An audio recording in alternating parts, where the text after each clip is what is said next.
Sejam muito bem-vindos a mais uma aula, a mais um vídeo. E hoje vamos falar de uma obra importantíssima para você que está estudando sobre o classicismo no primeiro ano, você que está estudando sobre o classicismo no terceiro ano, você que está estudando classicismo do segundo ano porque você queria voltar ao conteúdo, ou até mesmo você que está fazendo a Unicamp e a Universidade Estadual do Rio de Janeiro, porque esse livro é de leitura obrigatória da Universidade Estadual do Rio de Janeiro e também da Unicamp, né, da Universidade de Campinas, que são os sonetos de Luiz de Camões.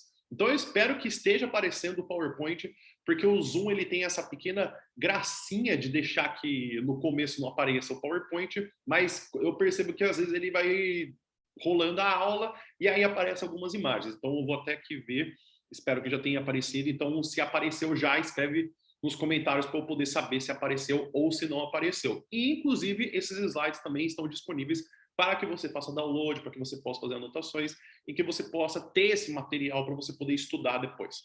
Então vamos lá. Os sonetos de Luiz de Camões. Então a gente precisa entender primeiro quem que é o Camões, quem que é esse cara tão reconhecido, que eu acho que é fácil a gente dizer que ele talvez seja o pilar da literatura de Portugal. Não só ele, como também a gente tem o Fernando Pessoa como os pilares da literatura de Portugal. Até mesmo o próprio Fernando Pessoa diz que existem também outras pessoas muito importantes, outros escritores, como até o mesmo Padre Antônio Vieira. Tem também a grande importância de Almeida Garrett como romantismo histórico. Mas eu acho que falar de literatura de Portugal e não pensar no Camões primeiro é quase que uma heresia e uma falta de compreensão. Por que falta de compreensão, eu digo? É mais no sentido de que quando a gente vai começar a falar de literatura em Portugal, a gente precisa entender que a literatura em Portugal ela começa a nascer no trovadorismo. Então ela vem com os soldados da França no período do trovadorismo. A literatura ela ainda é muito misturada com a música. A gente vai ver que isso ainda continua surgindo na questão do classicismo. E, finalmente, a gente tem como uma grande consolidação do que é escrever nos moldes portugueses, aqui no classicismo, com também a mudança pelo humanismo. Porque no trovadorismo a gente ainda tinha a coisa do galego português, então a gente tem a mistura do português com o espanhol, sem contar também a parte da literatura ainda misturada com a música. Os poemas começam a se separar da questão da música, de fato, na questão do humanismo, na questão do classicismo, mas também a gente precisa entender que o Camões ele é tão importante que quando a gente tem o fim do classicismo é nada mais, nada menos do que a morte deste autor. Então, assim, a coisa impressionante você pensar que a morte de um autor, ou até mesmo a publicação de um autor como um marco da literatura portuguesa, um marco de um período literário, é uma coisa que a gente não pode levar como qualquer coisa. Mas eu acho que também para a gente poder entender por que ele é tão importante, vamos também entender um pouco de sua vida. E aí que tá, né? É meio difícil a gente falar quando que ele nasceu. A gente fala que ele nasceu provavelmente em 1524 na cidade de Lisboa e ele morre provavelmente em 1580, aos 56 anos, adoecido da peste. Por que a gente fala provavelmente? É muito difícil a gente realmente ter uma documentação histórica tão precisa quando a gente vai pegar mais ou menos na Idade Média, já que muitas cidades são saqueadas, às vezes não tem a questão da preservação, então é muito difícil realmente a gente saber com precisão. Mas a gente sabe que foi mais ou menos nesse período. Ele foi soldado, ele foi marinheiro, inclusive ele foi poeta. Então tem muita gente que sabe que ele foi poeta, mas ele também foi soldado e marinheiro. Inclusive ele serviu para a corte, ele foi inclusive preso. Aí ele foi exilado para o Ocidente, onde ele escreveu os Lusíadas. E também o olho, que muitas vezes você pode ver que o Camões ele aparece com o olho fechado, é porque ele perdeu esse olho em uma das brigas militares. Ele dominou o latim, as literaturas da época também, então ele leu as grandes obras, como a gente tem de Odisseia, a gente tem de Ilíada, ele também, né, visitava a corte do Dom João III e viu uma vida boêmia. O que isso significa? Ele bebia muito, ele era muito garanhão, então ele gostava de falar com as mulheres, ele gostava de recitar poemas, inclusive ele entrava em muitas brigas por conta disso. Dizia-se que ele era muito forte, então várias das fotos que a gente tem, não fotos, né, mas várias das pinturas que a gente tem, sempre de armadura. Ele fala de poesia muito bem, então a gente vai ver que quando a gente vai ver a poesia do Camões, é inevitável você ficar com o coração derretido. Ele foi exilado, mas por conta própria. Ele foi até a África por um amor frustrado.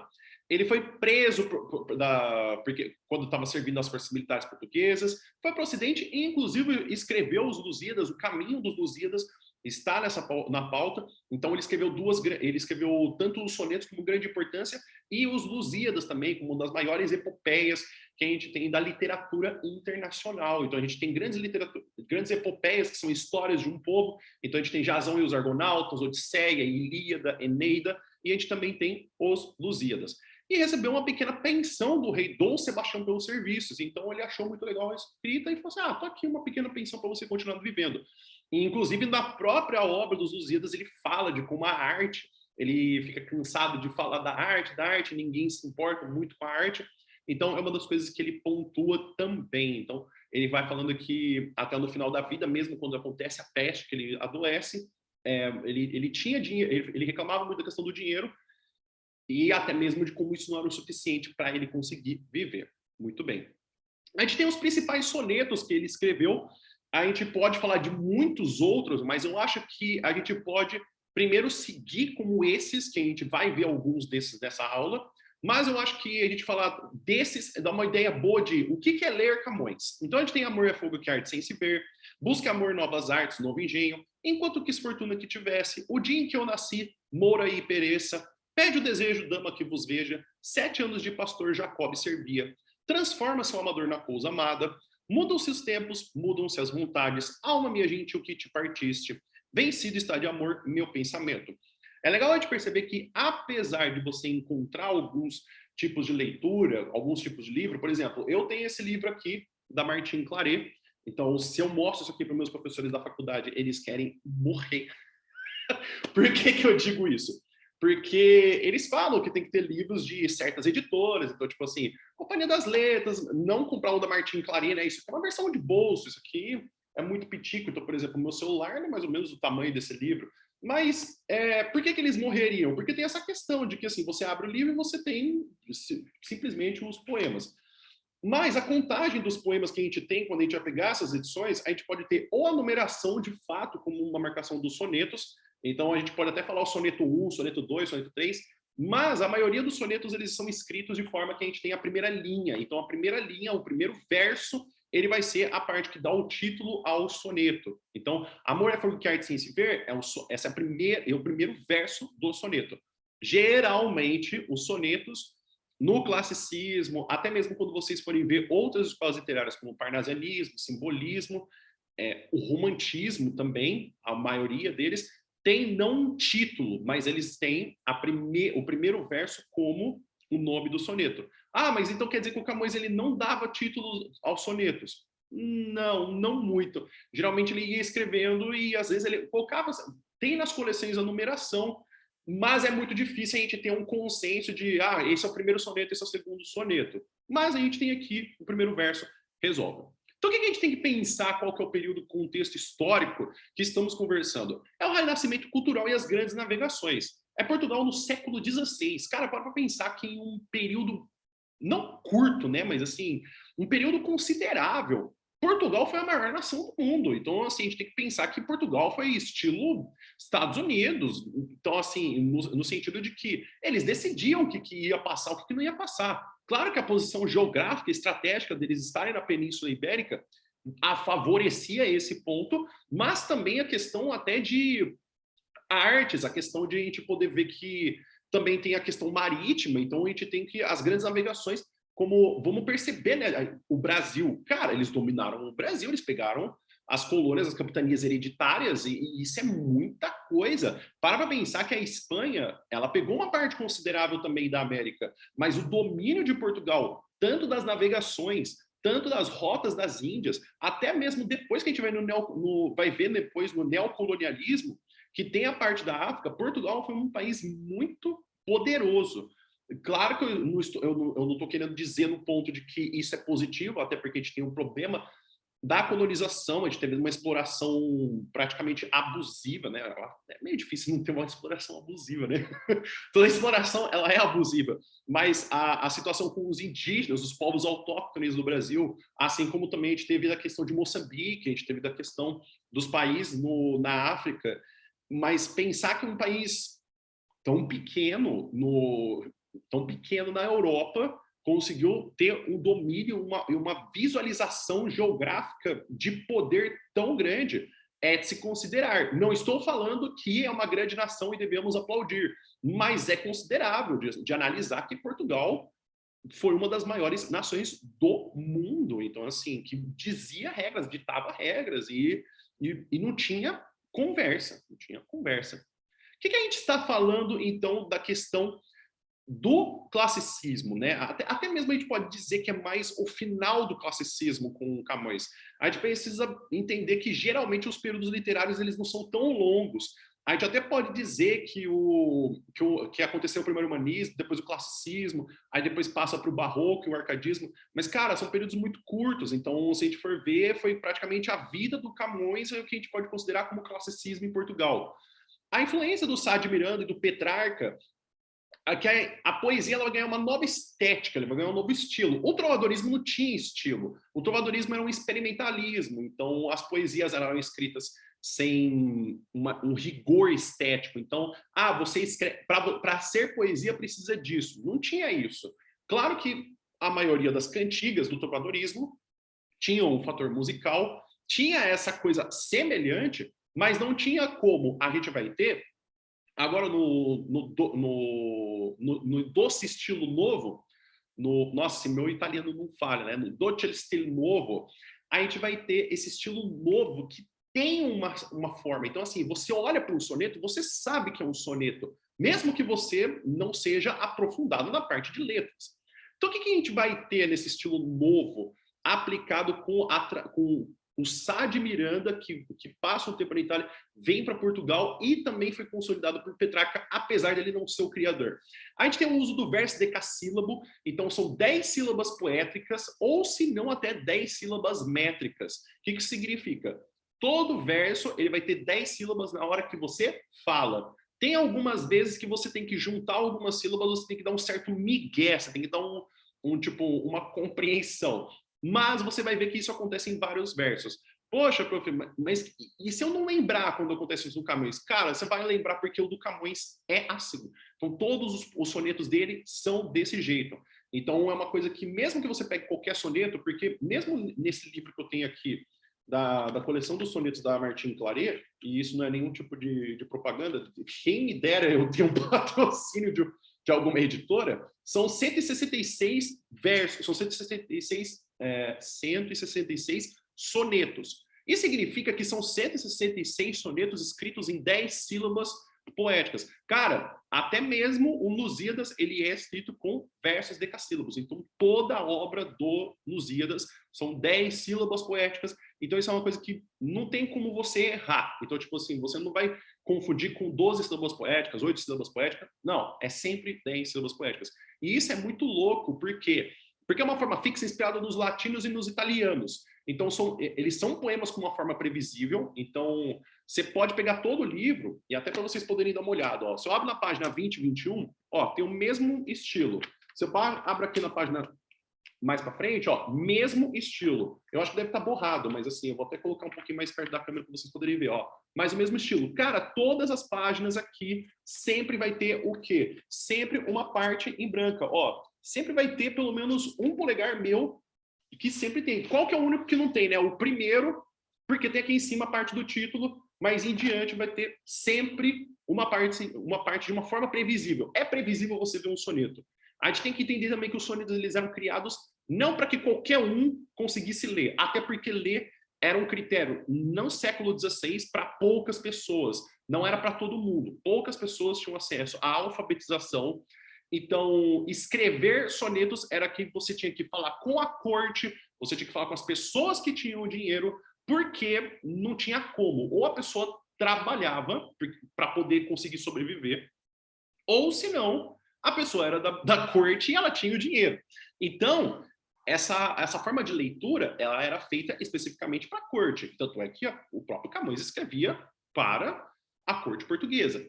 E outra coisa que é interessante, a gente precisa pensar o seguinte: o italiano é uma língua que ela é parecida realmente com o português, mas no italiano é muito mais fácil a gente chegar em 10 sílabas poéticas. A gente vai ver que tem muitas vezes que ele pula uma linha e ele corta a frase na metade. Por quê? Porque o português é mais comum que a gente tenha o quê? 7 sílabas poéticas, 5 sílabas poéticas, que inclusive você vai aprender isso como depois redondilha maior e redondilha menor. E isso vai se apresentar, isso aconteceu no trovadorismo, e isso ainda vai acontecer nos outros períodos literários também. As 10 sílabas poéticas não é natural do português. Então a gente pensar que ainda assim o Camões conseguiu escrever a maior obra da epopeia do português em 10 sílabas poéticas, que não é natural do português, é muito difícil de se pronunciar, e a gente tem os sonetos sendo estudados até hoje, é uma coisa de se aplaudir. Então, tipo, é difícil a gente falar assim, não, esse cara era qualquer um, ele conseguiu fazer com que isso parecesse natural. Então, não é natural do português a gente foneticamente falar 10 sílabas poéticas. Vocês podem perceber que a gente para ou em conjunções ou até falando em 7 sílabas poéticas. Então, as temáticas são de poemas de filósofos, né? Autores gregos e romanos. O que é? É a racionalização dos sentimentos, são temas universais. Quais são os principais temas que o nosso escritor vai falar? Amor e o sofrimento do amor, e também da questão da escrita e da questão do sofrimento, né? do lado da maldade, do lado da bondade. E o destaque são os sonetos italianos. Por que eu digo soneto italiano? Porque o Camões ele escreve, de fato, soneto italiano, que é nesse estilo de 4 estrofes, 2 quartetos e 2 tercetos. O que significa? 4 parágrafos. 2 que tem 4 linhas, ou 4 versos, e 2 que tem 3 linhas, ou 3 versos. Porque existe também o soneto inglês, e o soneto inglês ele é diferente, que é o soneto shakespeariano, que ele tem a separação com 10 linhas e depois com 2, ou até mesmo que dizem, né, que são 3 quartetos, tudo juntos na mesma estrofe, e depois um dístico, que ele é feito só com 2 linhas. Inclusive, eu acho que eu falei primeiro que ele era que eu falei terceiro antes, mas é um dístico, é só com 2 linhas. Vamos falar do maneirismo, que é uma das grandes coisas para poder entender a parte do Camões. O antropocentrismo é a corrente do pensamento que acontece nessa época do Camões. Então, a gente precisa pensar que está focando nas questões do ser humano. Apesar da gente ainda ter a questão da monarquia, dessa escolha do monarca, do rei, como escolhido por Deus, está se exaltando o pensamento humano. Então, como a gente tem essa coisa de que o ser humano ele consegue conquistar coisas? Vamos falar das grandes navegações. Cara, eles iam para o mar, eles não sabiam o que tinha no mar, mas eles sabiam o apontamento das estrelas, eles encontraram novas terras. Então, a exaltação, o elogio ao pensamento humano é cada vez maior nessa época.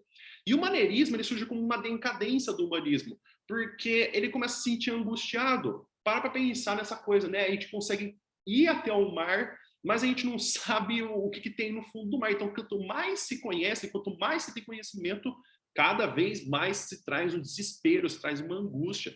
O ser humano ele vive numa eterna angústia porque a gente sabe que a gente vai morrer. Então, a gente sabe que a nossa vida é finita. Não é que nem, por exemplo, os animais que geralmente não sabem que vão morrer, eles não têm percepção da própria consciência. Então, a gente tem essa angústia e isso faz com que a gente tenha uma decadência do humanismo, porque a gente começa a refletir sobre isso. E apesar de a gente refletir sobre isso, a gente não deixa isso passar, a gente fica remoendo. E esse sentimento veio da mudança constante da época. Então, pensa que, tipo, as grandes navegações teve gente indo para a Índia, gente indo para a China, para a Itália, para o Brasil. É muita mudança acontecendo ao mesmo tempo. Então, é tanta mudança porque a gente fica pensando na fragilidade da existência. Tem pessoas que iam para o mar e não voltavam. Até mesmo as navegações, quando a gente tem na carta de achamento do Brasil, foram as caravelas para poder conseguir encontrar o Brasil e teve caravela que se perdeu. E isso era muito comum, porque cada vez se perdia mais pessoas, e até mesmo nos Lusíadas, o próprio Camões vai se falar que teve tanta gente que foi para o mar e que era uma loucura de quantas pessoas que iam para o mar para poder conseguir desbravar e se perdeu. E depois o Fernando Pessoa, no livro Mensagem, vai falar de que ó mar de Portugal, quanto do teu sal são lágrimas de Portugal. Não é exatamente assim. Mas ele vai falar, né, tipo assim, do quanto do salgado do mar, na verdade, são lágrimas das pessoas portuguesas que perderam essas pessoas para as navegações.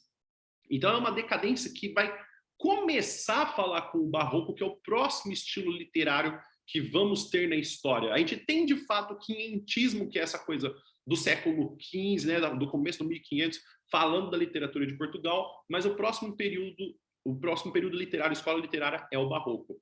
E a gente pode até pensar, né, na coisa da escola de Atenas, desse afresco do Rafael Sanzio, dessa coisa da exaltação do pensamento humano. Então a gente pode ver, né, as figuras que sempre tem essa coisa, né, de muitos professores de história conseguir mostrar para vocês de que tem a imagem para cima, então falando do plano das ideias, o filósofo apontando para baixo. Inclusive, você sabe o nome desses dois filósofos que estão no meio? Escreve nos comentários que eu quero saber se vocês sabem quem está apontando para cima e quem está apontando para baixo. E, inclusive, inclusive tem também essa pessoinha que eu quero ver quem que fala que ele está aqui olhando para baixo. E também nesse aqui do meio, ele é nada mais nada menos do que o eu acho. Eu não vou nem falar. Talvez em uma próxima aula, quando eu estiver falando especificamente desse do afresco, eu falo exatamente, porque tem uma parte que tem o Diógenes. Bom, vamos lá. O soneto é uma pequena canção, um pequeno som. Ele vem da palavra do italiano. São 14 versos, linhas, né? São 4 estrofes, sendo delas 2 quartetos, como eu falei antes, que é uma estrofe com 4 versos. E o primeiro quarteto apresenta o tema a ser discutido. Vale lembrar que o Camões ele escreveu muitos sonetos. E como que a gente sabe quais são as temáticas? Porque as temáticas sempre se repetem. Então, mesmo que caia um soneto que você não analisou, você pode ter certeza que muito provavelmente não vai escapar. Então, tipo assim, ele não vai falar de amor, angústia, saudade, não, ele vai falar de temas específicos, ele não vai escapar muito do que ele discute. O primeiro quarteto, né, vai apresentar o tema, e o segundo, ele vai começar a discutir essa tese que ele defende. Inclusive os outros 2 tercetos, então a gente tem o primeiro quarteto apresenta o tema, o segundo quarteto defende essa tese, o primeiro terceto continua esse desenvolvimento do tema, e o último terceto finaliza a discussão. Então, o primeiro parágrafo apresenta o tema, os 2 seguintes discute o tema, defende o ponto de vista, e o último conclui. É praticamente uma redação do Enem, FUVEST, então de qualquer vestibular.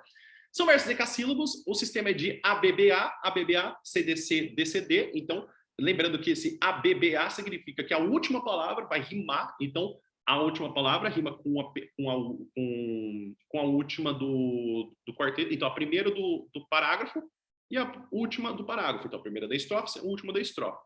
Ou se não, pode ser o que também? ABBA, CDE, CDE. Se você não está conseguindo entender muito bem essa coisa do ABBA, calma que depois eu vou mostrar visualmente o que significa esse ABBA.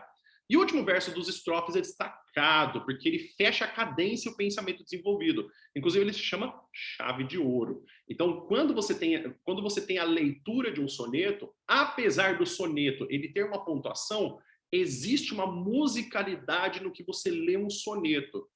E o fim de cada estrofe é marcado por uma pausa nítida. Então, a gente tem essa pausa, porque a intenção é musical. Ele é feito para ser lido e declamado. Ele não é feito para você só ir cantando ou você ter ele decorado ou você só ler. Tem poemas que são feitos só para leitura.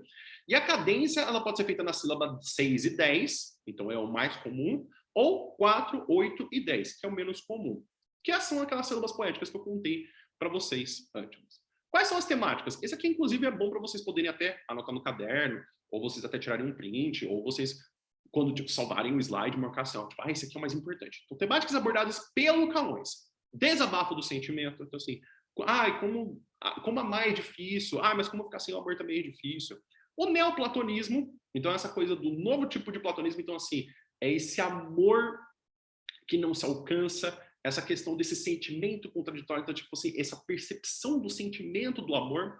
As contradições do amor, então, o amor é fogo que arde sem se ver, é uma das grandes contradições que a gente tem do amor. O amar e o querer, então, essa coisa do amor carnal, o amor espiritual. E as mudanças aceleradas do mundo, então, como o mundo está cada vez mais mudando. E, inclusive, como o mundo também ele não é justo com todo mundo. Então, as pessoas que elas são más, elas continuam tendo benefícios, e as pessoas que são boas não têm esses benefícios. E, inclusive, quando elas tentam ser más, elas acabam pagando o pato, elas acabam sendo prejudicadas. Inclusive, figuras de linguagens que se utilizam bastante nos poemas do Camões. A metáfora e a comparação. Então, o que é comparação? Tem um conectivo. Qual que é a metáfora? A metáfora não tem um conectivo. Então, eu falo, você é um anjo. Eu não estou falando que você tem asas, não estou falando que você veio do céu. Agora, você é linda como um anjo. Quando eu utilizo esse como, que nem, igual, parecido, semelhante, quando eu tenho uma palavra que mostra, ó, estou fazendo uma comparação, é comparação. Quando eu não tenho, metáfora. Antítese, encontro de ideias que são opostas. E o silogismo, que é a progressão lógica. Então, a gente vai discutir sobre um assunto de forma lógica e racional. Então, vamos lá, vamos falar do amor, o amor é fogo que arte sem se ver. Para quem não entendia visualmente essa coisa do ABBA, está aqui, ó. O ver, ele rima com doer. O sente, ele rima com descontente. Então, pensa que o ver é letra A, o sente é B, descontente é B e o doer é A. Quem não entendeu o CDC e o DCD, aqui, ó. CDC, ó, vontade, vencedor, lealdade. Ó, DCD, favor, amizade, amor. Então vamos ler o poema. Amor é fogo que arde sem se ver. É ferida que dói e não se sente. É um contentamento descontente. É dor que desatina sem doer. É um não querer mais que bem querer. É solitário andar por entre a gente. É nunca contentar-se de contente. É cuidar que se ganhe e se perder. É querer estar preso por vontade. É servir a quem vence o vencedor. É ter com quem nos mata lealdade. Mas como causa pode ser seu favor, nos corações humanos amizade. Se tão contar assim, é o mesmo amor. Então, assim, é um poema que quem está apaixonado é inevitável conseguir ler. Inclusive, é muito básico que a gente tenha questões que se perguntem sobre esse poema e a gente tem, né? O que é? Uma tentativa frustrada de tentar definir o amor. Por quê? Amor é fogo que arde sem se ver. Esse arder sem ver, não estou falando da questão da pele, é da questão do crepitar. Então, o fogo, ele sendo produzido. Então, tem um fogo ali, mas eu não estou vendo esse fogo aparecendo. Porque, inclusive, ele fala ali, ó, é ferida que dói e não se sente. Então aí é um machucado, só que você não sente ele se machucando. É um contentamento descontente. Você está feliz, mas você não está feliz. É uma dor que desatina sem doer. É uma dor que está doendo em você, mas não dói. Então é uma questão de você fazer o quê? Você define um paradoxo. O que é um paradoxo? É quando a lógica não faz mais sentido. Então você tem um problema. O seu pensamento lógico ele trava. E o soneto ele começa com uma afirmação. E olha que legal. Amor é fogo que arde sem se ver. E ele termina com uma pergunta. Se tão contrário a si, é o mesmo amor. E olha que legal. O amor é a primeira palavra que começa e ele é a última que tem no final. A gente pode perceber que ao longo dos quartetos e o primeiro terceto, tem a palavra é sendo repetida, porque é para repetir a construção. E olha que coisa, para ele evitar que se contassem mais sílabas poéticas, ele tira a palavra amor e só coloca é. Porque se eu falo amor é ferida que dói e não se sente, eu não consigo ter a contagem de sílabas poéticas necessária de versos decassílabos. E aí é o contraste entre o externo e o interno. Então, o que eu consigo ver externalizado no mundo de forma concreta e o que eu sinto. Então, ó, amor é fogo que arde. Eu consigo ver o arder do fogo, mas eu não vejo. Então, é a parte interna. Assim como eu tenho falado, né? É solitário andar por entre a gente. A gente eu consigo ver, as pessoas eu consigo ver, mas é solitário, é um sentimento que você tem dentro de si. É nunca contentar-se de contente. Então, você nunca fica feliz de ficar contente. Então, quando você fica feliz, é uma coisa que você mostra para as pessoas, mas no interno você fica descontente. É cuidar que se ganha e se perder. Então, quando você fala ganhar, ele é uma questão interna, mas o perder é uma coisa externa. Então, é aí que está quando a gente tem essa construção do poema. Então vamos para o próximo soneto. Busque amor, novas artes, novo engenho. Então, para quem viu, né? O de antes era CDC, DCD, esse é CDE, ou seja, desgosto esconde ver, posto onde por quê. O que rima, né? O primeiro do primeiro terceto e o primeiro do segundo terceto. O segundo do primeiro terceto, o segundo do segundo terceto.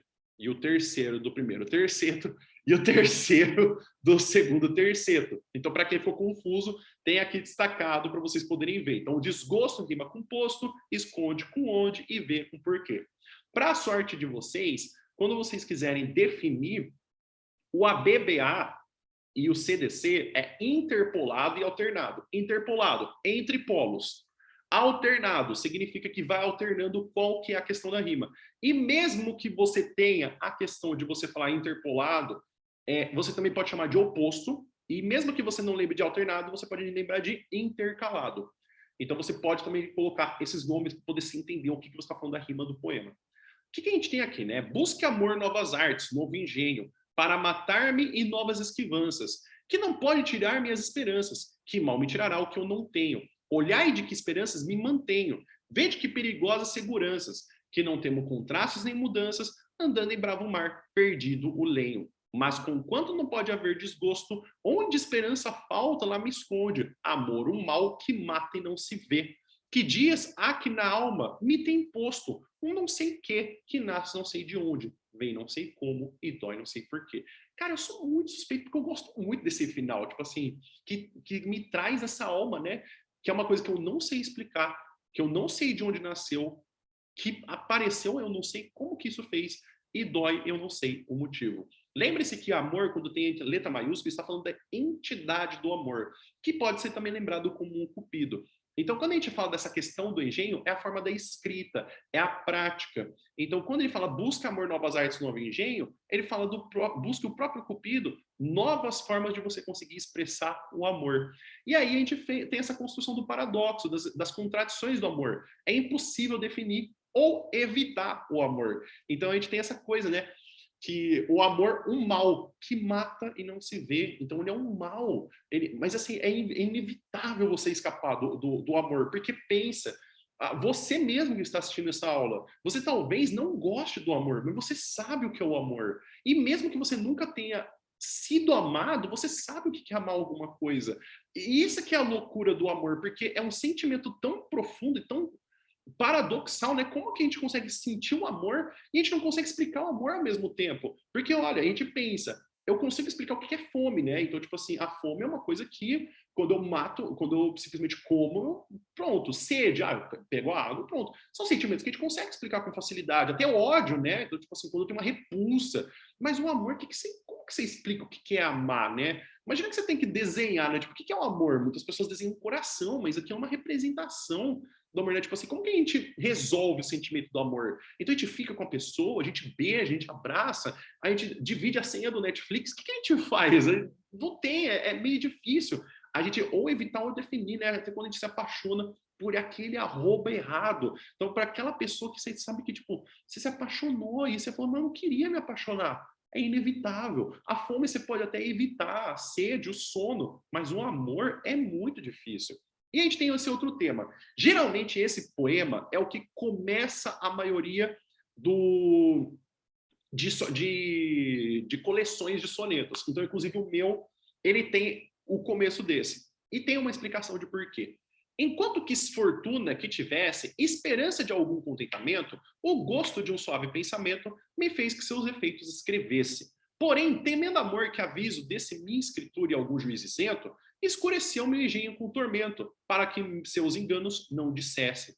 Ó vós que amor obriga a ser sujeitos a diversas vontades, quando lerdes, num breve livro, casos tão diversos, verdades puras são e não defeitos, e sabei que, segundo o amor tiverdes, tereis o entendimento de meus versos. É a explicação do projeto literário do Camões. Todos os escritores, autores, poetas, pessoas que vão fazer teatro, eles têm um projeto, eles têm uma intenção do porquê que eles estão escrevendo. O aviso é de que o amor é um sentimento doloroso. E é um poema metalinguístico. É um poema que discute sobre poesia. Então, aqui a fortuna é a questão da sorte, é a questão do destino. Então, o destino queria que se escrevesse o que é sentir o amor. Só que o Cupido, ele, temendo que as pessoas soubessem de o que é sentir o amor, ele apaga o engenho do Camões, ele apaga o engenho do eu lírico, do eu poemático, para que as pessoas não saibam o que é amar. E ele até fala, né? Se você sentiu, se você sabe o que é sentir amor, você vai ler os meus sonetos e você vai entender o que é sentir amor. Inclusive, para quem não entendeu o que são 10 sílabas poéticas, vocês podem perceber que no primeiro verso você tem assim, ó, enquanto que. Nossa, agora que eu vi. Aqui, ó, tá. Enquanto quis fortuna que tivesse. Bom, Ale, mas você contou 11 sílabas. Tudo bem, mas a contagem, ela para na sílaba tônica do verso. Então, você, mesmo que você tenha o tivesse, você fala tivesse, não tivesse. Inclusive, alguns escritores, em alguns outros períodos literários, eles fazem uso de mesóclise. Então, aquela coisa do dar-se-á. Por quê? Porque a contagem para no dar, só que ele ainda quer colocar um objeto direto, né? Quem que faz, quem que fez. Então aqui a gente tem a contagem, ela para na última sílaba tônica. Então mesmo que você conte 11, ó, enquanto que esse fortuna que tivesse tem 11. E ele, ó, o gosto de um suave pensamento. E aí esse que é o problema. Então às vezes você vai pensar, poxa, mas tem 11, tem 10, tem 12. Então o que você faz? Pega um que você consegue dividir com facilidade, porque às vezes quando tem um e, um, você junta esses. Então, então se vocês forem ver, fazer a contagem, façam a contagem com versos que fiquem mais simples. Que nem, por exemplo, ó, num breve livro, casos tão diversos. Deu 10 sílabas poéticas. Então, você não precisa contar só a primeira, você pode contar as outras para poder facilitar a sua vida também, para saber quantas sílabas poéticas tem. Mas lembrando, Camões utiliza sempre 10 sílabas poéticas. O dia em que eu nasci, Moura e pereça. Moura é morrer, tá afirmando para poder morrer. O dia que eu nasci, Moura e pereça. Não queira jamais o tempo dar, não torne mais ao mundo e se tornar eclipse nesse passo o sol padeça. A luz lhe falte, o sol se escureça, mostre o mundo sinais de se acabar. Nasçam-lhe monstros, sangue show voar. A mãe ao próprio filho não conheça. As pessoas pasmadas de ignorantes, as lágrimas no rosto, a cor perdida, cuidem que o mundo já se destruiu. Ó gente temerosa, não te espantes, que este dia deitou ao mundo a vida mais desgraçada que jamais se viu. O que acontece? A gente tem esse poema com algumas escritas que você pode achar esquisito, como, por exemplo, a escrita da palavra cor, que tem um acento, e até mesmo que você pode ver até algumas outras construções. Lembra-se que, às vezes, se dá uma primazia de colocar o texto original, ou às vezes faz uma adaptação para poder facilitar a sua leitura. Ou até mesmo eles colocam entre parênteses para você poder entender o que é aquela palavra e o vocabulário lá embaixo. Então, se tiver alguma palavra que você não conhece, vai aparecer lá para, tipo assim, facilitar. Mas eu aconselho que nem, por exemplo, a gente tem a questão da Unicamp. A Unicamp pede alguns poemas selecionados. Inclusive, a maioria desses poemas aqui estão na lista de leitura obrigatória da Unicamp. Então, quando você tiver uma lista de leitura obrigatória de poemas, muito provavelmente vão aparecer quais são os sonetos escolhidos, quais são os poemas escolhidos. Pega aqueles, as palavras que você vai ter que decorar são tipo assim, 5, 10, nem isso. Tipo, você vai ter que ler mais poema do que entender palavra. E o que a gente acontece? Né? É um sentimento de desalento e desconsolo, é uma coisa de que ele está amaldiçoando o dia em que ele nasceu, que é uma antecipação do barroco pelo feísmo, que é o culto ao feio. E por quê? Porque o classicismo, ele é o culto ao belo, então ele é o culto ao natural, então tem aquelas esculturas bem realistas, tem a questão da verdade, tem a questão da beleza natural, do padrão, do corpo. Então, ele vai antecipar o quê? Essa deformação exagerada e o expressionismo, essa coisa do sentimento de uma revolta que tem dentro do seu corpo, que geralmente, no classicismo, a gente fala de emoções de uma forma científica, a gente tenta explicar a emoção. A gente não tenta falar, eu sinto, eu estou sentindo, eu sinto ódio. A gente fala assim, ó, o amor é isso, o sentimento é isso, a fortuna é uma deusa, o amor é uma deusa. A gente desumaniza o sentimento. A gente fala que o sentimento é uma coisa à parte do ser humano. Aqui o Camões está fazendo o quê? Prevendo, ele está antecipando o movimento que vai acontecer depois na literatura, que é o barroco, que é essa coisa do desconsolo, desse desalento, dessa percepção da vida. E a gente tem aqui, né, pede o desejo, dama que vos veja. Pede-me o desejo, dama que vos veja, não entende o que pede, está enganado. É este amor tão fino e tão delgado que quem o tem não sabe o que deseja. Não acusa qual natural seja que não queira perpétuo o seu estado, não quer logo o desejo desejado, porque não falte nunca onde sobeja. Mas este puro afeito em mim se dana, que como a grave pedra tem por arte o centro desejar da natureza. Assim o pensamento, pela parte que vai tomar de mim, terrestre e humana, foi senhora, pedir esta baixeza. Que é um sentimento de confusão, né? Que quem ama não sabe explicar por que tá amando, por que ama. Aí fala assim, mas por que você ama fulano? Ah, é o jeitinho dele, é o sorriso, aquele maldito sorriso. Ou senão, tipo assim, você gosta da risada da pessoa e a pessoa quer um porquinho. Ou senão você fala assim, eu amo como a pessoa tem o cabelo encaracolado. Ou, então, assim, são essas coisas de que é confuso a gente conseguir explicar. Então, tipo assim, entender como que se faz, né? Como que a gente consegue explicar, não quer logo o desejo desejado, então, porque não falte nunca onde saber. Então, como que se explica, né, essa coisa do problema de que uma das temáticas do Camões é como que se explicam sentimentos de forma clara. É praticamente, ele vai mostrando isso em vários sonetos, muito difícil. E esse é o último soneto que eu vou analisar com vocês. Tem vários outros, né? Aqui, inclusive, tem os 7 anos de Pastor Jacob Servia, que tem uma questão religiosa. Tem Transforma seu amador na cruz amada, muda os seus tempos, muda os seus resultados, ama minha gente de partista, e vencido está de amor meu pensamento. Se você quer que eu analise algum outro soneto do Camões para poder te ajudar, se você ficou com alguma dúvida, não deixa de escrever nos comentários, por gentileza, porque eu quero te ajudar a você conseguir entender o Camões. Então, espero que você tenha entendido, espero que você tenha gostado. Não esqueça de baixar também esse PowerPoint que vai te ajudar bastante. Você tem algum outro que você quer ver? Pode ser daquela lista, pode ser outro. Tem 100 vários sonetos que o Camões escreveu. Inclusive os Lusíadas também é um outro que você também, se você quiser saber, né, você pode pedir também. Eu vou gravar esse vídeo. Espero que vocês tenham entendido. Não esqueça de falar para mim, não esqueça de avaliar essa aula, né? Gostou, não gostou? O que você achou? Então a gente se encontra no próximo vídeo e até mais, pessoal.